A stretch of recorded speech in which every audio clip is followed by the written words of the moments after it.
Welcome to How to Solve Poverty. Today's questions. What is debt relief? How can it be a solution to poverty? To find out, let's dive into today's lesson. Explain succinctly what debt relief is from first principles. Debt relief is a process where creditors, often governments or international financial institutions, forgive or reduce the debt burden of a debtor country or entity. It is typically offered to countries facing severe economic challenges, high levels of indebtedness, and limited capacity to repay their debts. Why does debt relief help to solve poverty? By reducing debt obligations, debtor countries can free up financial resources that can be redirected towards poverty alleviation programs, such as education, healthcare, and social welfare. High levels of debt can lead to economic instability, which can exacerbate poverty. Debt relief can provide breathing space for countries to implement reforms and foster sustainable economic growth. Debt relief allows recipient countries to attract more foreign investment and access international capital markets at better terms, facilitating economic development and poverty reduction efforts. Steel man the other side. Why would debt relief not work to solve poverty? Critics argue that debt relief may create moral hazard, incentivizing countries to accumulate unsustainable debts in the hope of receiving future relief, which could lead to more economic instability and poverty in the long run. If debtor countries do not address underlying governance and corruption issues, debt relief funds might not be utilized effectively for poverty reduction, and the benefits could be misappropriated or mismanaged. Some argue that debt relief may perpetuate a cycle of dependency on foreign aid, preventing countries from developing self-sustaining economies. Who benefits most by implementing debt relief as a solution? Debtor countries. Countries facing unsustainable debt burdens and severe economic challenges benefit most from debt relief, as it provides them with an opportunity to regain fiscal stability and implement poverty reduction programs. Creditors. Implementing debt relief can also benefit creditors, especially when the alternative is debt default, which could lead to substantial losses for lenders. Who is harmed most by implementing debt relief as a solution? Private creditors. In some cases, private creditors who hold a significant portion of a country's debt might face losses or reduced returns due to debt relief agreements. Credit rating agencies. Debt relief can impact the credit rating of debtor countries, potentially affecting their ability to access international capital markets at favorable terms. How feasible is debt relief to implement as a solution? Debt relief is feasible when it involves multilateral agreements among creditors and debtor countries. It requires negotiations, political will, and adherence to agreed-upon terms and conditions. The feasibility depends on the willingness of all involved parties to find a mutually beneficial resolution. How does debt relief work as a solution to poverty? The process of debt relief involves several steps. Step 1. Assessment and negotiation. Debtor countries facing financial distress negotiate with creditors, usually bilateral or multilateral institutions, to secure debt relief. Step 2.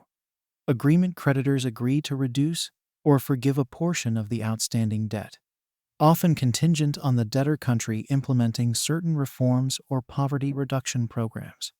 Step 3. Implementation. The debtor country implements the agreed-upon measures, which may include economic reforms, poverty alleviation strategies, and increased transparency in governance. Step 4. Debt restructuring. In some cases, debt relief may involve restructuring the remaining debt, such as extending the repayment period or reducing interest rates. Step 5. Monitoring. Creditor institutions and international organizations monitor the debtor country's progress in adhering to the agreed terms and utilizing the funds effectively for poverty reduction. Step 6. Poverty alleviation. With reduced debt burdens and financial flexibility, the debtor country can allocate resources to various poverty alleviation programs, targeting education, healthcare, social welfare, and infrastructure development. What is a real-life example of the solution of debt relief being implemented? One notable example of debt relief implementation is the Heavily Indebted Poor Countries HIPC initiative launched by the World Bank and International Monetary Fund IMF in 1996. The HIPC initiative provided debt relief to eligible low-income countries facing unsustainable debt burdens.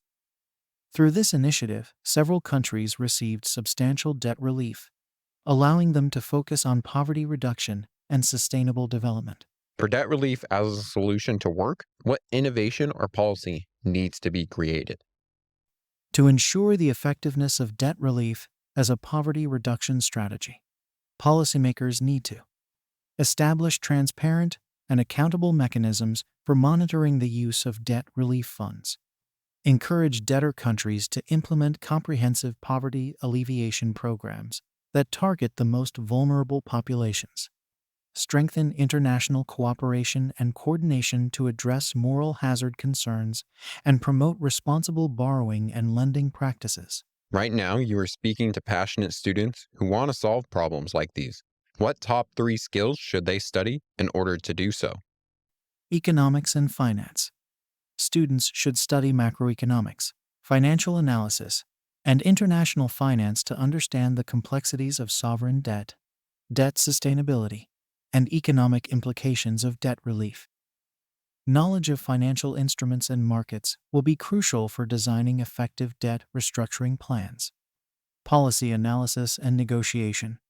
Students need strong policy analysis skills to assess the economic and social impact of debt relief measures on debtor countries and the potential implications for creditors. Negotiation skills are essential for engaging in productive discussions with international financial institutions and bilateral creditors to secure favorable debt relief agreements. Development and poverty studies.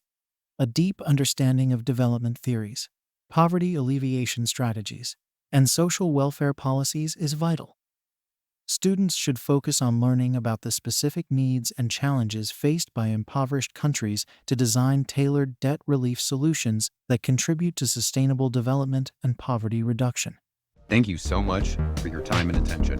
If you want to learn the skills to solve this global challenge, join us for free at plato.university for exclusive content, extra resources, and actionable exercises with every lesson.